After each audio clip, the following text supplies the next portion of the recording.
Study IQ IAS, अब तैयारी हुई अफोर्डेबल। नमस्कार, मैं हूं ओम द्विवेदी। स्वागत करता हूं आपका स्टडी IQ IAS के इस प्लेटफॉर्म पे, जिस पे आज मैं आपके साथ उत्तर प्रदेश की जो दैनिक खबरें हैं उन पर चर्चा करने वाला हूं। और चर्चा को आगे बढ़ाने से पहले मैं एक इंपॉर्टेंट इन्फॉर्मेशन आपको देना चाहता हूं, जो कि हमारे पेड बैच से रिलेटेड है। देखिए, जो हमारा लाइफ फाउंडेशन बैच 4 है वो 22 मार्च से ऑलरेडी शुरू हो चुका है, शाम के 6 बजे। इसमें हर एक चीज़ आपको दी जाएगी, 1-to-1 मेंटोरशिप दी जाएगी, आपको साथ में क्वेश्चन सॉल्व करने के लिए आपको प्रैक्टिस के क्वेश्चंस दिए जाएंगे। उसके अलावा आपको पर्सनली एक एवेलुएटर होंगे जो कि आपके क्वेश्चंस को चेक करेंगे। ठीक है, सारी सुविधाएं इसमें उपलब्ध हैं। तो वो बच्चे जो यूपीएससी के साथ उत्तर प्रदेश पीएससी की भी तैयारी कर रहे हैं, उनके लिए एक सुनहरा मौका हो सकता है। फीस की अगर मैं बात करूं तो फीस है 38,499, लेकिन जैसे ही आप मेरा कोड ओम लाइव यूज़ करेंगे तो फीस घट के हो जाएगी 21,999। ठीक है, और इसके अलावा एक और फैसिलिटी है, जो हमारा SIP प्लस का बैच है। ये उन विद्यार्थियों के लिए है जो इस बार 2023 का एग्जाम देने जा रहे हैं। तो जो हमारा SIP प्लस का बैच है, सक्सेस इन प्रीलिम्स, जो कि प्रीलिम्स फोकस्ड होगा, ये उनको फ्री में मिलेगा जो कॉम्बो बैच को लेंगे। और अगर कोई अलग से लेना चाहे तो उसके लिए जो फीस है वैसे 4,999 है, लेकिन मेरा कोड ओम लाइव यूज़ करते ही ये फीस घट के 3,499 हो जाती है। इसके अलावा इस बैच की शुरुआत है जो वो 24 मार्च 2023 यानी कल से हो चुकी है। और इसकी टाइमिंग की अगर मैं बात करूं तो 2 टाइमिंग है, आपको याद रखनी है, 9 से 11 सुबह और 6 से 8 शाम को। जो भी आपको टाइमिंग सूट करती है उसके साथ आप इसको एनरोल कर सकते हैं। चलिए शुरू करते हैं अपना आज का लेक्चर। और जो हमारी पहली खबर है वो है आपकी स्टार्टअप से रिलेटेड। कि देखिए, उत्तर प्रदेश में जो महिलाएं हैं उनको भी एनकरेज किया जा रहा है कि वो स्टार्टअप कल्चर में इंक्लूड हों, और स्टार्टअप्स में उनके जो योगदान है उसके लिए अलग अलग स्कीम्स है जो सरकार उनको प्रोवाइड करेगी। देखिए क्या पूरी खबर क्या है कि लगभग 50% जो स्टार्टअप्स हैं उत्तर प्रदेश के अंदर वो महिलाएं हेड कर रही हैं। ठीक है, अगर आप गवर्नमेंट के डेटा के अनुसार कहें तो 50% लगभग महिलाएं हैं जो वो स्टार्टअप्स को हेड करेंगी। ठीक है, इसके अलावा नेहा मिश्रा है जो एक एंटरप्रेन्योर हैं। ये है द फिनलाइट प्रोजेक्ट है, जो ये जो एजुकेशन से संबंधित है। किस चीज़ के एजुकेशन से संबंधित है? फाइनेंशियल लिटरेसी के। ठीक है, मतलब कि जो भी टैक्सेशन से संबंधित हो गया या जो भी आपकी फाइनेंस से रिलेटेड जिस भी तरह की शिक्षा वाली चीज़ है वो यहाँ ये करती हैं फिनलिट प्रोजेक्ट के तहत। ठीक है, इसके अलावा जो सरकार है उसने प्रोवाइड कराए हैं 17,500 रुपये है जो वो प्रोवाइड कराएगी सरकार। किसके लिए? सस्टेन करने के लिए। एक सस्टेनेंस अलाउंस के नाम पर आपको दिया जाएगा हर महीने। ठीक है, इसके अलावा स्टेट है जो वो IT डिपार्टमेंट है जो स्टेट का, वो प्रोवाइड करेगा एक्स्ट्रा 50%। किस चीज़ के लिए? फाइनेंशियल असिस्टेंस के लिए। किनके? महिला एंटरप्रेन्योर जो भी हैं उनके फाइनेंशियल असिस्टेंस के लिए एक्स्ट्रा 50% भी दिया जाएगा।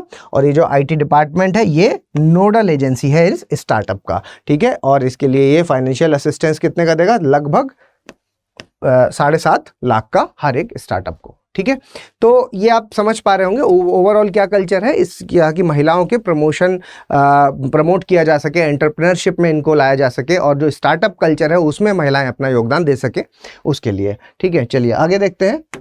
जो अगली खबर है वो है जो NHAI के रोड प्रोजेक्ट्स हैं उत्तर प्रदेश में, उस पे जो लोवेस्ट बिड किसकी मिली है इस बार? GR इंफ्रा प्रोजेक्ट्स की। ठीक है, तो क्या है खबर इसमें? बेसिकली जो रोड का कंस्ट्रक्शन है, ठीक है, उसको बनाने से संबंधित है। और किस तरह से बनाया जाएगा उसको एक मॉडल के तहत बनाया जाएगा। देखिए, जो नाम है आपका हाइब्रिड एन्युटी मॉडल। ठीक है, इस मॉडल के तहत इसमें बनाया जाएगा। इसका एक प्रक्रिया होती है, इसके बारे में भी जानेंगे। देखिए, देवीनगर बाईपास से लेकर के कासगंज बाईपास तक की जो रोड है ये बनाई जाएगी हाइब्रिड एन्युटी मॉडल के तहत। ठीक, और इसके लिए क्या है कि गवर्नमेंट ऑफ इंडिया ने लॉन्च किया है हाइब्रिड एन्युटी मॉडल। कब किया था? 2016 में, ये याद रखना है आपको। ठीक है, और हाइब्रिड एन्युटी मॉडल है जो ये इंप्लीमेंट कौन कर रहे हैं? Union transport minister Nitin Gadkari. ठीक है, आगे बढ़ते हैं। देखिए, हाइब्रिड एन्युटी मॉडल क्या होता है? इसके अंतर्गत हाइब्रिड एन्युटी मॉडल है जो उसके अंतर्गत जो NHAI है वो 40% प्रोजेक्ट का जो टोटल खर्चा होता है उसके 40% तो NHAI दे देगा। बचा हुआ जो 60% है वो उसको देना है जो कि उसको डेवलपर है। ठीक है, 60% डेवलपर को देना है। ठीक, अब ये पैसे कहाँ से लाएगा भाई 60% वाले? तो उसके लिए भी सुविधा है कि 20 से 25% तो इसको टोटल का 20-25% तो इसको लोन मिल जाएगा। ठीक है, डेप्ट में, बचा हुआ क्या है कि कर्ज के रूप में इसको दे दिया जाएगा। 20-25 का लोन ले लेगा, बचा हुआ कर्ज के रूप में देगा। इसके अलावा जो पेमेंट है ये रिलीज किया जाएगा 10 इक्वल इंस्टॉलमेंट्स में, ठीक है, ताकि जिस हिसाब से भी वो कंप्लीट हो रहा है उसके हिसाब से वो इंस्टॉलमेंट्स बना लिए जाएंगे और फिर 10 इंस्टॉलमेंट्स में इसको पैसा पूरा कर दिया जाएगा, ठीक है। और देखते हैं इसका तरीका क्या है वो भी देख लेते हैं। देखिए तरीके में सबसे पहले बिडिंग होती है, तो जो सबसे कम बिड करता है, लोवेस्ट बिडर होता है, उसको वो प्रोजेक्ट मिल जाता है।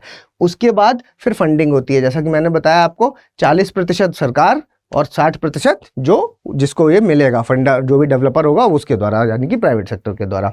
इसके अलावा फिर वो बनाएगा पूरा और बनाने के बाद सरकार को कंप्लीट करने के बाद दे देगा, और जब वो कंप्लीट करने के बाद दे देगा तो सरकार उसको उसका 60% है जो वो एन्युटी के तौर पर वापस कर देगी, ठीक है। तो ये एक बहुत अच्छा मॉडल है जिससे कि क्या है, आप पीपीपी आप जो जान रहे हैं, पब्लिक प्राइवेट पार्टनरशिप, तो ये वाली चीज़ है जो यहाँ पर देखने को मिल रही है कि ऐसी जो अच्छी ऑर्गेनाइजेशंस हैं जो प्राइवेट सेक्टर में बहुत अच्छा काम कर रही हैं, उनको भी सरकार एक मौका दे रही है, और मिल करके अगर काम करेंगे तो इसमें क्या है कि स्पीड अप हो सकता है प्रोसेस सारा, ठीक है।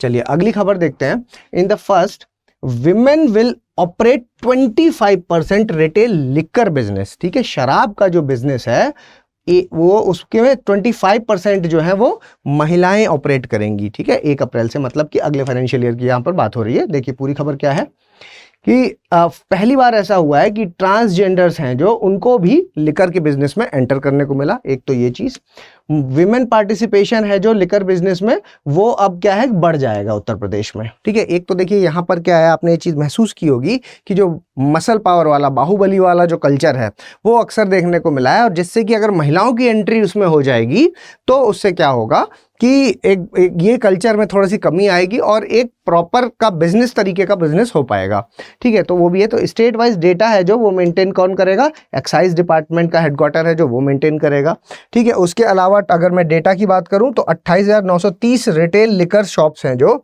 उसमें से 7,216 जो हैं वो महिलाओं को 2023-24 के फाइनेंशियल ईयर में वो दी गई, ठीक है। इसके अलावा एक अगर once it was considered to be a domain of local strongman, वही जो मैंने आपसे बात कही कि पहले इसको माना जाता था कि इस तरह के जो बिजनेस हैं ये एक बाहुबली टाइप के जो लोग हैं वही संभाल सकते हैं, ठीक है, उनको ही दिया जाता था। लेकिन अभी क्या है कि ये महिलाओं को भी इसमें एंट्री मिल गई है, ठीक। इसके अलावा अगर आप अप्रैल 1 की बात करें तो जो इसका 25% है, अप्रैल 1 से 25% जो रिटेल बिजनेस है पूरा, वो किसको दिया जाएगा, वो महिलाओं को दिया जाएगा, ठीक है। चलिए अब रीज़न की बात करते हैं कि ये बदलाव क्या है, रीज़न क्या है इस बदलाव के। तो जो रूल्स हैं बिजनेस के वो बदल रहे हैं, क्यों, ताकि जो इन्फ्लुएंस है मसलमैन का वो बदला जा सके, ठीक है। पार्टिसिपेशन है जो नए लोग जो इसमें आएंगे उनका पार्टिसिपेशन, इसमें नए लोगों को भी, जिनको पुराना एक्सपीरियंस नहीं है नयों को भी मौका मिलेगा, ठीक है। इसके अलावा ऐसी condition allowed allotted to only 2 shops, ठीक है। हर एक डिस्ट्रिक्ट में एक इंडिविजुअल को सिर्फ 2 ही दुकानें अलॉट की जाएंगी, ये इसकी कंडीशन रखी गई है। इसके अलावा जो अलॉटमेंट है ये कैसे होगा, ऑनलाइन प्लेटफॉर्म के थ्रू होगा, ताकि पूरी तरीके से पारदर्शिता है जो वो बनी रहे इसमें, ठीक है। चलिए आगे देखते हैं। आगे एक पैराडॉक्स की बात करिए। देखो भाई पैराडॉक्स इसलिए कि ये जो इसका एम है क्या वो पूरा हो पाएगा। आप ये सोचिए कि जैसे इसको पता है आपको कि ये लॉटरी सिस्टम से अलॉट किया जाएगा, ठीक है। तो इसमें क्या है कि जो ऑनलाइन लॉटरी सिस्टम होगा उसमें ऐसा तो होगा नहीं कि सिर्फ एक ही आदमी अप्लाई करेगा। तो ऐसा कई बार देखने को मिला है कि एक ही परिवार के कई सारे सदस्य हैं जो अप्लाई कर देंगे, ठीक है। उसमें महिलाएं भी होंगी, पुरुष भी होंगे। अब जिसके भी नाम से हो, ऑपरेट तो उसमें वही करेगा जो मतलब जो पुरुष है वहाँ का। तो कल्चर के जो लूप होल है वो पहले से ही ढूंढे जा चुके हैं, ठीक है।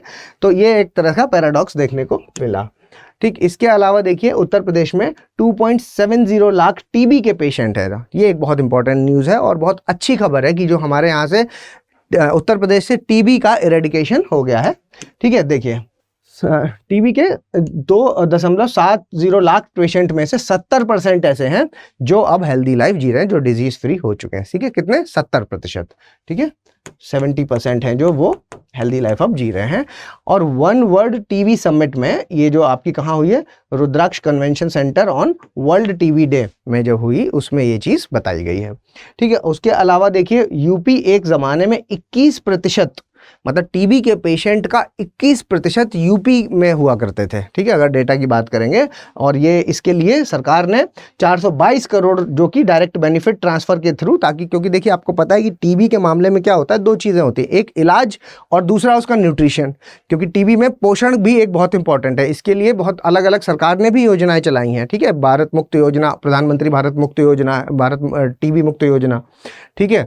उसके अलावा आप वो एक मित्र करके है, निश्चय मित्र, ठीक है, निश्चय मित्र के तहत क्या है, वो आपको एक टीबी पेशेंट को अडॉप्ट करते हैं, ठीक है, और फिर उसके पूरे पोषण का और दवाइयों का पूरा खर्च वहन करते हैं, ठीक है। तो इस तरह के कुछ प्रोग्राम्स हैं जो ऑलरेडी चल रहे हैं और ये सेंट्रल लेवल पर चल रहे हैं, तो इसलिए यहाँ, और स्टेट लेवल की बात करें तो इतना पैसा है जो डीबीटी से न्यूट्रिशन के लिए दिया गया, ठीक। इसके अलावा अगर यूपी की बात करेंगे तो न्यूट्रिशनल असिस्टेंस है जो मतलब जो पोषण के लिए जो पैसा है जो वो कितना 16.90 लाख ये प्रोवाइड कराया गया, जो पोषण के लिए पैसा था वो पोषण का असिस्टेंस है जो वो इतने 16.90 लाख पेशेंट्स को मिल पाया, ठीक है। इसके अलावा स्पेशल अटेंशन भी दिया गया किसको, टीबी के इन्वेस्टिगेशन के लिए, किसके तहत, पीएम आयुष्मान वेलनेस सेंटर से, ठीक है, पीएम आयुष्मान वेलनेस सेंटर के तहत स्पेशल अटेंशन भी दिया गया। इसके अलावा कंट्री है जो वो बहुत तेजी से मूव कर रही है ताकि वो जो प्रधानमंत्री का विजन है जिसमें कि 2025 तक, ठीक है भाई, 2025 तक विजन है, याद रखिएगा, ये भी पूछा जा सकता है, 2025 तक का इंडिया को टीबी फ्री कराना है। वर्ल्ड को कब तक कराना है, 2030 तक, ठीक है, हमारा 5 साल पहले है। तो ये विजन तभी पूरा हो पाएगा जब इस तरह की योजनाएं हर स्टेट अपनी जिम्मेदारी मानेगा इसको और करेगा, ठीक है। चलो अगली न्यूज़ है जो वो हमारी, वो है action plan to promote tourism in UP, ठीक है। देखो यूपी में आपको पता है कि बहुत सी ऐसी जगहें हैं जो कि धार्मिक स्थलों से जुड़ी हैं, जिसके कारण वहाँ का जो टूरिज्म है, वहाँ का जो आपका टूरिस्ट सेक्टर है वो काफ़ी ज़्यादा वहाँ पर देखने को मिला है। वहाँ पर क्या टूरिज्म में बढ़ोतरी, जब से आपका ये अयोध्या वगैरह डेवलप हुए, वाराणसी, काशी वगैरह डेवलप हुए, वहाँ पर टूरिज्म बढ़ गया है। तो उसके लिए क्या है कि और ज़्यादा प्रमोट किया जाए, उसके लिए कुछ एक्शन प्लान्स बनाए गए हैं और इसमें बुंदेलखंड वाले रीजन को फोकस किया गया। देखिए क्या है कि short and long term action plans बनाए गए हैं, किसके लिए, बुंदेलखंड रीजन के लिए। एक तो ये चीज़ आपको याद रखनी है, हेरिटेज साइट्स हैं जो वो डेवलप की जाएंगी, जो भी पौराणिक साइट्स हैं, ऐसी साइट्स हैं जिनके पुराने लिंकेज हैं, उनको कैसे डेवलप किया जाएगा, पीपीपी मॉडल के तहत, ठीक है, पब्लिक प्राइवेट पार्टनरशिप के तहत। मतलब सरकार है जो वो प्राइवेट कंपनीज हैं उनकी भी मदद लेगी, साफ सफाई। देखिए आपको पता है कोई भी जो टूरिस्ट प्लेस होती है उस जगह पे कुछ चीज़ें अनिवार्य होती हैं, जैसे कि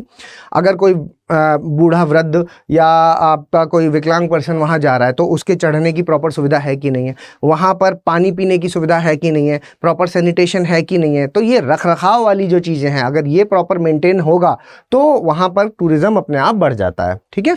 उसके अलावा वहाँ पर देखिए रिजॉर्ट बनेंगे, म्यूजियम्स बनाए जाएंगे। अब भाई जब कोई बाहर से आएगा तो रुकेगा भी वहाँ पर, ठीक है, तो रुकेगा कहाँ, होटल्स वगैरह बनाए जाएंगे। तो इस तरह की जो इंडस्ट्रीज डेवलप होंगी जिससे क्या होगा, यूपी में रेवेन्यू आएगा। तो ये क्या है, पूरा एक मास्टर प्लान की तरह आप देख सकते हैं, ठीक है।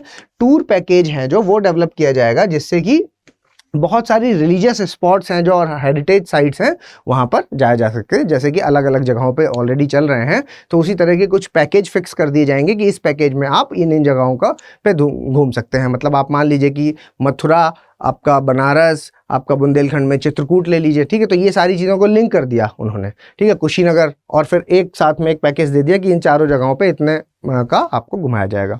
तो इससे क्या है, रेवेन्यू जनरेट होगा, ठीक है।